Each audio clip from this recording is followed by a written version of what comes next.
రాహుల్ హామీని నెరవేర్చామన్న Revanth. BC bill కోసం పార్లమెంటులో పోరాడాలన్న సీఎం. రేవంత్ టీంకి రాహుల్ ప్రశంసలు. తెలంగాణ కులగణన దేశానికే రోల్ మోడల్. బిల్లు ఆమోదించడంలో కేంద్రం జాప్యం చేస్తోంది. దేశవ్యాప్తంగా కులగణన నిర్వహించాలన్న ఖర్గే. బీజేపీ నేతలు ఇంగ్లీష్ వద్దంటున్నారు. మరి వారి పిల్లలు ఏ మీడియంలో చదువుతున్నారు అని అడిగిన రాహుల్. బడుగుల పిల్లలు ఇంగ్లీష్ చదవద్దా అంటూ ప్రశ్న. విజయవాడ విశాఖ మెట్రో రైలుకి రేపు టెండర్లు. ఎలక్ట్రానిక్స్ మ్యానుఫ్యాక్చరింగ్ పాలసీకి కేబినెట్ ఓకే. కొత్తగా బీసీ ఫైనాన్స్ కార్పొరేషన్ ఏర్పాటు.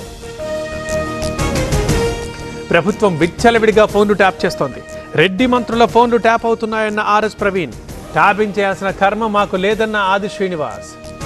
సోషల్ మీడియాలో ట్రోల్స్ పై పవన్ గరం. సున్నితంగా ఉండొద్దని ఫ్యాన్స్ కి సూచన.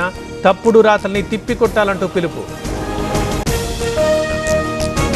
ఏపీ లిక్కర్ కేసులో శ్రవణ్ రావు విచారణ. నిందితులకు ఆశ్రయం ఇచ్చారంటూ ఆరోపణలు.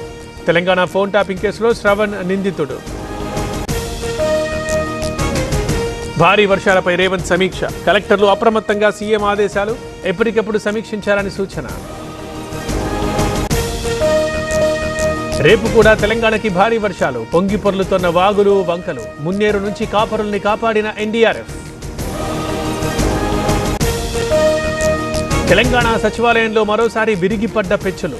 భయాందోళనకు గురైన సచివాలయ సిబ్బంది. రేవంత్ కన్వాయ్ వచ్చే మార్గంలోనూ కూలిన పెచ్చులు. బడ్డీకొట్లలో భారీ ఎత్తున గంజాయి చాక్లెట్లు. విజయవాడలో విస్తుబోయే నిజాలు. సిటీలో ఈగల్ టీం టాస్క్ ఫోర్స్ సోదాలు. అల్లూరు జిల్లాలో సిపిఎం సభ. హైడ్రో పవర్ ప్రాజెక్టు రద్దుకి డిమాండ్. అడ్డుకుంటామని గిరిజనుల హెచ్చరిక. పారిశ్రామికవేత్తలతో మంత్రి శ్రీధర్ బాబు భేటీ. కొత్తగా 3 లక్షల కోట్ల పెట్టుబడులు తీసుకొచ్చాం. యువతకు ఉపాధి దక్కాలన్న మంత్రి. మాజీ మంత్రి అనిల్ కుమార్కి నోటీసులు. ఎల్లుండి కోవూరు పిఎస్కి రావాలన్న పోలీసులు. ఎమ్మెల్యే ప్రశాంతి రెడ్డిపై వ్యాఖ్యల కేసులో అనిల్ పేరు. హైదరాబాద్ గండిపేటలో చిరుతపులి సంచారం. గాలింపు చర్యలు చేపట్టిన అటవీ అధికారులు.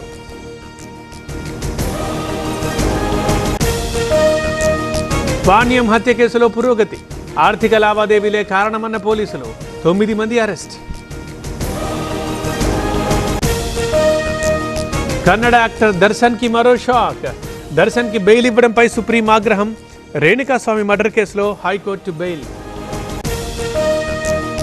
బీహార్ ఓటర్ల జాబితా సవరణపై నిరసనలు. పాట్నాలో ఎన్ఎస్యుఐ కార్యకర్తల ఆందోళన. ఈసీ ఆఫీస్ ముట్టడికి ఆందోళనకారుల ప్రయత్నం. ఈసీ తీరుపై విరుచుకుపడ్డ రాహుల్ గాంధీ. దొంగ ఓట్లను చేర్పిస్తున్నారంటూ మండిపడ్డ ఎంపీ. బీహార్ ఎన్నికల్ని బహిష్కరించే ఆలోచన. ఎఫ్టీఐపై భారత్ బ్రిటన్ల సంతకాలు. తగ్గనున్న బ్రిటన్ మద్యం లగ్జరీ కార్ల ధరలు. ఫిషరీస్పై ఒప్పందాలతో ఏపీకి లాభం.